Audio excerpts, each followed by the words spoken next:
Hello everyone, my name is Hriday and welcome back to my channel Space Science।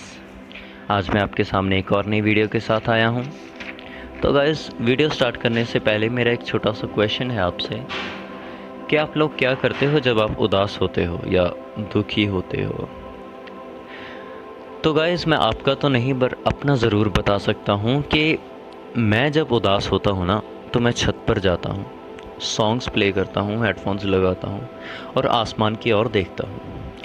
आसमान में चमकते सितारे मुझे ये विश्वास दिलाते हैं कि एक दिन मैं भी उनकी तरह ही चमकूँगा। तो गाइस, आप में से भी कई लोग ऐसे होंगे जो ऐसा ही करते होंगे, राइट। तो गाइस, क्या आप सबका कभी ये दिल नहीं किया कि हम ये पता लगाएं कि वो जो हम सितारे, चमकते सितारे देख रहे हैं आसमान में, वो काम कैसे करते हैं, उनके अंदर रिएक्शंस कैसे हो रही हैं, या वो ग्लो कैसे कर रहे हैं, या प्लैनेट्स ग्लो क्यों नहीं करते, या हमारा यूनिवर्स एक्सपैंड कैसे हो रहा है या क्यों हो रहा है, राइट। या यूनिवर्स का ओरिजिन कहाँ है, या फिर ब्लैक होल्स के अंदर क्या है, या फिर स्टार का जन्म कैसे होता है, या फिर स्टार की डेथ कैसे होती है, स्पीड ऑफ लाइट से भी ज़्यादा कुछ तेज़ है या नहीं।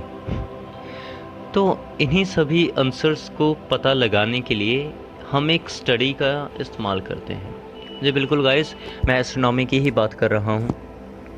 तो गाइस, आज के वीडियो का टॉपिक हमारा एस्ट्रोनॉमी ही है। एस्ट्रोनॉमी की हिस्ट्री, इंडियन एस्ट्रोनॉमी की हिस्ट्री भी हम इसमें इंक्लूड करेंगे। तो गाइस, आओ पहले हम ये समझें कि एस्ट्रोनॉमी कहते किसे हैं और इसकी शुरुआत कैसे हुई। तो गाइस, यूनिवर्स की स्टडी को ही एस्ट्रोनॉमी कहते हैं। जिस स्टडी के बेसिस पे हम यूनिवर्स को समझने के कैपेबल होते हैं, उस स्टडी को हम एस्ट्रोनॉमी कहते हैं। तो यहाँ पर कई लोगों का ये क्वेश्चन भी होगा कि फिर कॉस्मोलॉजी कैसे कहते हैं, राइट। तो गाइस, एस्ट्रोनॉमी एंड कॉस्मोलॉजी के बीच की डिफरेंस को हम किसी और वीडियो में डिस्कस करेंगे। बट बेसिक लेवल पर अगर हम कॉस्मोलॉजी को थोड़ा समझने की कोशिश करें तो कॉस्मोलॉजी उस स्टडी को कहते हैं जो यूनिवर्स के ओरिजिन एंड डेवलपमेंट को एक्सप्लेन करती है।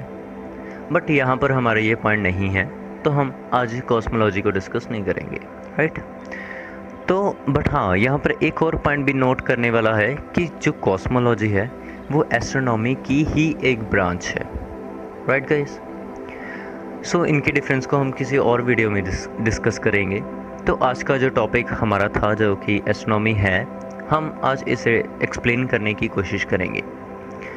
तो गाइस, एस्ट्रोनॉमी यूनिवर्स में प्रेजेंट सारे ही space, time, matter and energy को इंक्लूड करती है। एस्ट्रोनॉमी जैसे सब्जेक्ट को समझने के लिए हमें अपने स्केल, साइज, टाइम, इन सभी चीज़ों को थोड़ा बड़ा करना होगा, क्योंकि जिन स्केल, टाइम या साइज से हम अपनी डेली लाइफ में फैमिलियर हैं, वो यूनिवर्स को समझने के लिए बहुत छोटे पड़ जाते हैं। एंड सेकंड थिंग गाइस, कि हमें अपने view of understanding and mind को थोड़ा ब्रॉडन करना पड़ेगा, जिससे हम एस्ट्रोनॉमी को थोड़ा डीप में जाकर और समझ सकें, हम यूनिवर्स की गहराइयों तक जा सकें। तो हमें थोड़ा बड़ा सोचना होगा। तो गाइस, एस्ट्रोनॉमी की हिस्ट्री पर आते हैं कि एस्ट्रोनॉमी स्टार्ट कैसे हुई थी।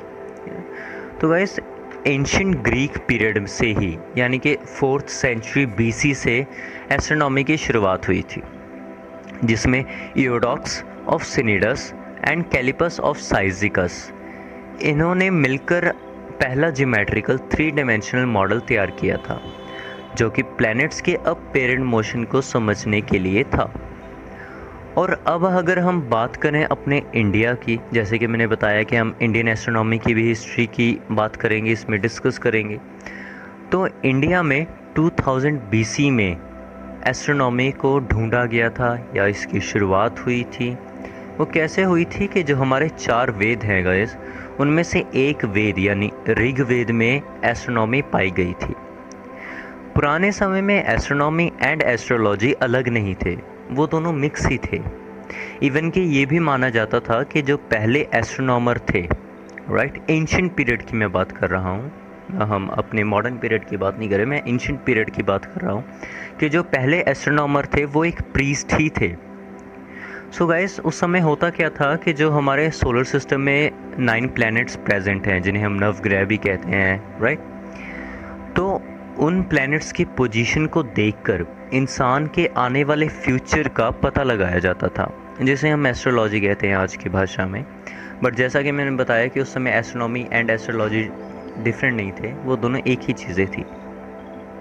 तो अब अगर हम बात करें अपनी मॉडर्न एस्ट्रोनॉमी की, जिससे एस्ट्रोलॉजी बहुत अलग हो चुकी है, एस्ट्रोलॉजी एक अलग टर्म है और अब एस्ट्रोनॉमी एक अलग टर्म आ चुकी है, तो इसमें इंसान ने आज बहुत ही तरक्की की हुई है।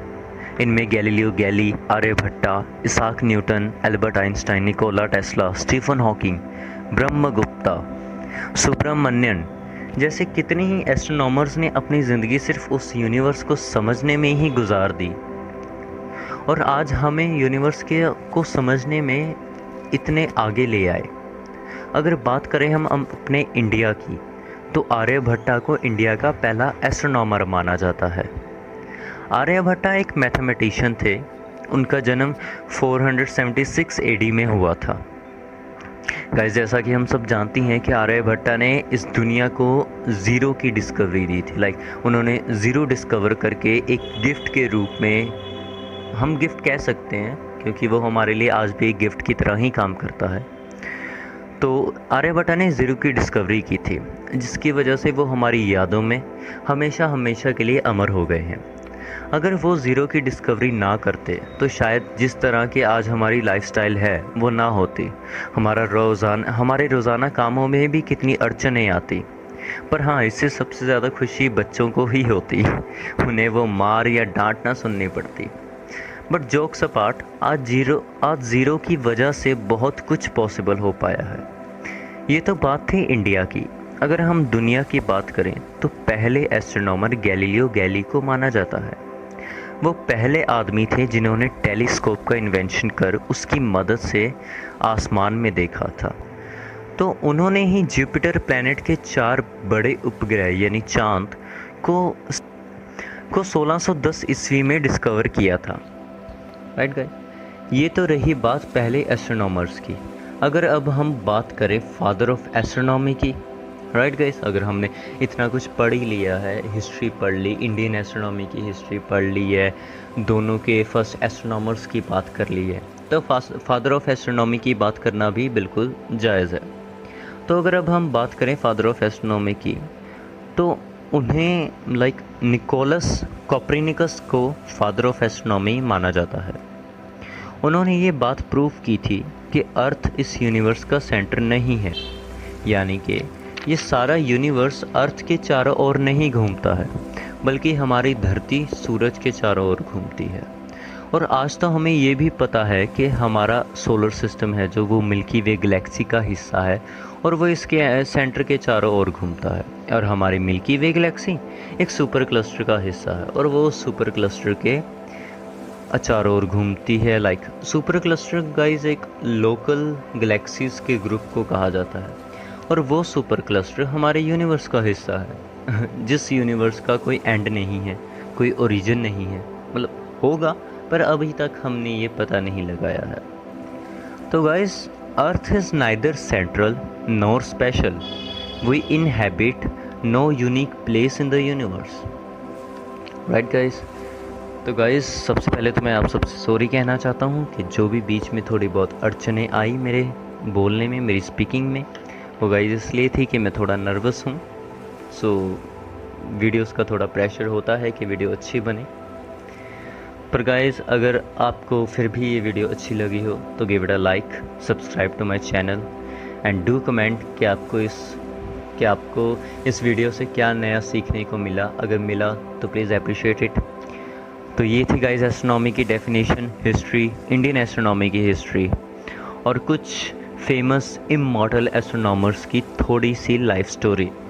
तो जी हाँ गाइज, मैं फिर आऊँगा एक नई वीडियो के साथ, और हाँ, मैं उस पर नर्वस नहीं होऊंगा, जिसमें हम और भी कई नई बातें जानने की कोशिश करेंगे।